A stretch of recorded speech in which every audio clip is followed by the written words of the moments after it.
in this crooked game of power politics here in America, the Negro, namely the race problem, integration, civil rights issue, are all nothing but tools used by the whites who call themselves liberals against another group of whites who call themselves conservatives, either to get into power or to retain power.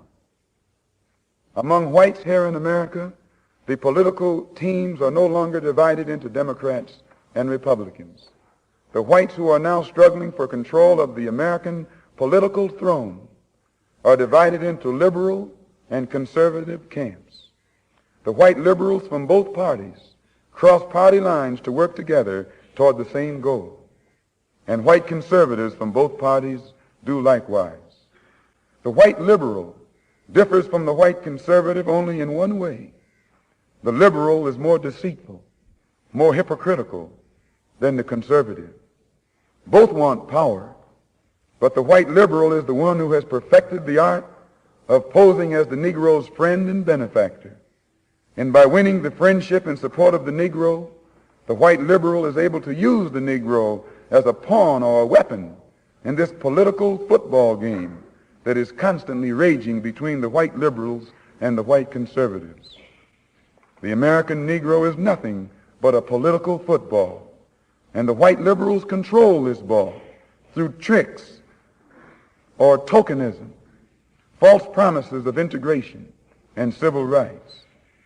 In this game of deceiving and using the American Negro, the white liberals have complete cooperation of the Negro civil rights leader, who sell our people out for a few crumbs of token recognition, token gains, token progress. Look, when I say white progressive women are cancer, of course you understand I don't mean all. And when I say progressive, I don't actually mean liberal. I know Malcolm X was saying liberal, but I actually think this is dated, and I think that there is a part of the Liberal Party that has now going extremely far left and has just become radical, fanatical progressives. When I say progressive, that's what I'm talking about. I'm not talking about liberals, classical Democrats, moderate liberals. I am talking about these crazy, fanatical, cult-like maniacs on the progressive left. And that's what I'm talking about. If you look at their demographic, the majority of them are white women, white progressive women. Hey TikTok, do you ever wake up in the morning and think you just want to burn it all to the ground? And what I mean by burning it all to the ground is those old white men and the women who support them. The older I've gotten, I've realized like progressive policies are the worst. And they usually hurt the most vulnerable the most. They usually hurt the communities they say they're trying to help, but as a whole, they hurt society completely, right? And when I say progressive policies, I am not talking about liberal policies. I'm not talking about gay marriage, or I'm not talking about civil rights laws, even though I actually don't have a problem with businesses be able to refuse services to anyone, and I think the market should be able to say whether that business survives or not. But civil rights laws, as you can't deny someone an education because of the color of their skin, you can't deny someone health care because of the color of their skin or the sex or their gender or sexuality or whatever, that's gender expression. You can't deny someone basic things like water, to their home because of their color of their skin. And I think it should start covering like political ideologies or political labels as well. And I'm not talking about like social safety nets or just like basic human rights, right? I am talking about progressive policies like the welfare state, like affirmative action that did have a place in time at some point. However, it does hurt more than it helps today. And that's a whole different video if you want me to get into that. I'm talking about things like defunding the police. I'm talking about things like thinking 5-year-olds should be able to choose their sex. I'm talking about things like modern day feminism, and some might even say second wave feminism. I'm talking about this fake idea of hate speech and censorship that a lot of progressives seem to support and applaud. And the fact that they think obesity is actually healthy. The fact that they think it's a good idea to teach preschoolers, kindergartners, and 7-year-olds about sex and sexuality. And I don't necessarily think that progressive women are like evil. I honestly think they're doing the right thing, even though like I've spent a lot of times with progressive men and women, but mostly women, and the stuff they say is some of the most racist, patronizing things I've ever heard come out of a human's mouth. And the scary part is that they don't actually know what they're saying is racist. That's the scary part, right? Like that study that came out, I think Harvard or Stanford, that said like white progressives actually dumb down their language for black people. They actually think they're doing the right thing. Or white progressives who think that black people are too poor, too dumb, too broke, too ignorant to know how to get an ID, because they actually think voter ID is racist. They don't understand how racist and patronizing their belief system is. Or supporting something like abortion when they don't realize that overwhelmingly it affects the black community. Overwhelmingly so, because that was what it was meant to do in the first place. I think they truly believe they're doing the right thing, so I'm not trying to demonize them. However, the leaders of these activist groups, like in Black Lives Matter, the politicians, the Democratic leaders, the people that are controlling the media, the narrative, and the propaganda, they know what they're doing.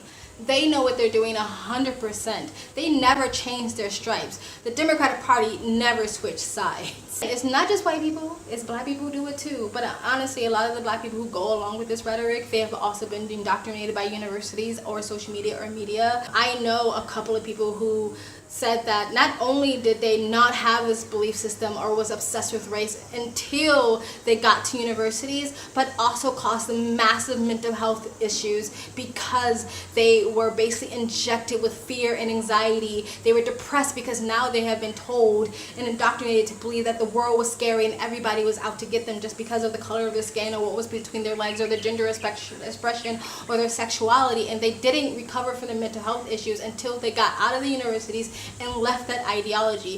If you look at these crazy screeching protesters, they look mentally ill.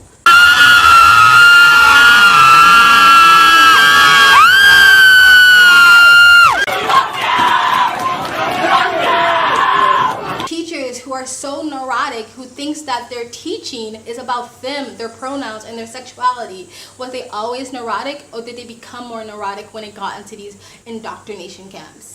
I am sick and tired of people using my race, my sex, my sexuality, my gender expression, or what have you, to push their own fucking stupid ass propaganda and their stupid ass narrative that doesn't do anybody any good and actually hurts the people they say they're trying to help.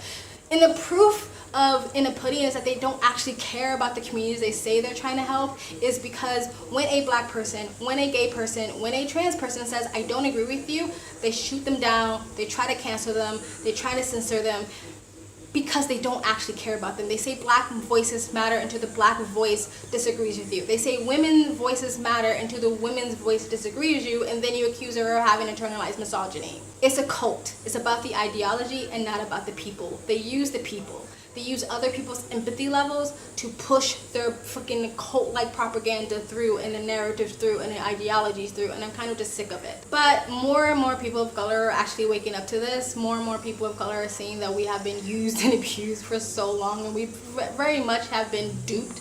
It's like this weird domestic violence relationship where they promise they're going to change and they promise they're going to do better, but then the next 4 years they do absolutely nothing but harm us even more. And then the next 4 years coming along, they throw out a bunch of racist tropes and tell you, we promise to do better and we promise to change. It's the same cycle, and a lot of people of color are starting to wake up to that. And not just people of color, women, trans, LGBTQ alike. And this is why they're trying to develop another oppression community. This is one of the reasons why they're so pro-immigration, because they need to develop another oppression class. If you want to stay in this country, if you want your family to stay in this country, if you want these DACA kids to stay in this country, you better vote for us. The same thing when it comes to gender. They are hyper-focused on gender because they're trying to create this whole oppression class by trying to convince everyone that they're not the gender they were born into, and that they need to change their gender or change their gender expression. And I'm not saying that that doesn't apply to some people, but overwhelmingly that the massive increase and influx of that is not natural. And so they're trying to create a different oppression class. It was like, we think your gender is really important, so vote for us, because they realize they're actually losing the people of color. They're losing our attention attention because they're starting to wake up to their absolute bullshit. And I know a lot of people want to go say, it's like, but what have the conservatives done? The conservatives done nothing for black people and gay people and trans people. The conservatives never claimed to be doing that in the first place. The difference between conservatives and Democrats is that the conservatives never hyper-focus on one group. They focus on America as a whole, right? How do we make America and keep America strong, which is usually the economy and education, right? And so for them, it's like, if we can improve, if we can get people to get a better education, better their lives with a self-accountability and responsibility, get them jobs, get them working to, you know, give into the market, then the country itself will stay strong. So the stronger individuals we have, the more educated individuals we have, the more working individuals we have, then the country as a whole would do better. They never hyper-focus on one group or another. They just hyper-focus on the country as a whole, whether you agree with that or not.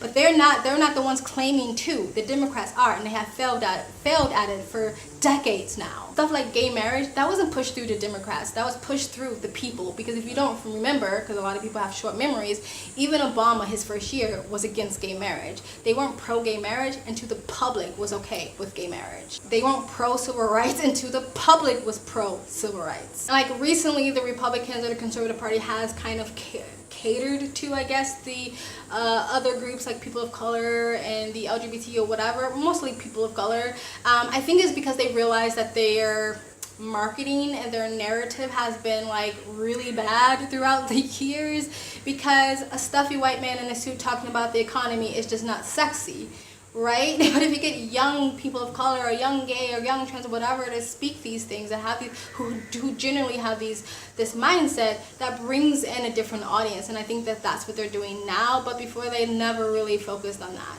which I'm not saying is a good thing or a bad thing. And just to be transparent with you guys, I'm not a conservative, but I'm definitely not a progressive. If anything, I'm a moderate libertarian that dabbles in the classical liberalism, but for the most part, I'm just a free-spirited hippie. However, I recognize that conservatism is the best thing to build the foundation to a community, even for people like me, even for people in the counterculture. Because what comes stability comes freedom. I feel like with progressives, it's just chaos. They have no boundaries, they have no principles, and they have no real values. They have an ideology, and they have a cult. But anyway, guys, tell me what you think of this video. I don't agree with everything he said throughout his history and what he stood for throughout his history, but the difference between me and progressives or the left is that they like to cherry pick from Malcolm X's life. Whatever quote he said that kind of fits their narrative at the time, they will post on their IG or TikTok, and they never actually follow his out throughout his career. When Malcolm X actually started being less fanatical and more mature and more well-rounded with his belief systems, that is when he got killed. When he stopped pushing extremist ideas, that is when he got killed. When he stopped pushing their narrative, that is when he got killed. Anyway, guys, please like, comment, and subscribe. Hit that button to get notifications when I do upload. All that really does help with the algorithm. If you'd like to support the channel even further, you can donate. My PayPal link is in the description box below and also in the comment section. Of course, it helps, but you don't have to. You can just like, comment, and subscribe. Another great way to support this channel is either join my brand new membership program, different levels, different tiers, different perks, or you can visit my brand new merch shop. Links down below. I also have a second travel vlog channel. I travel as a lifestyle or live abroad. If you'd like to know where I am in the world, you can go to the description box below and also in the comment section. Hit the link, go subscribe to my travel vlog channel, and or follow me on my travel Instagram. My storage is usually what's most up to date. And you guys have an amazing day. Bye. Character.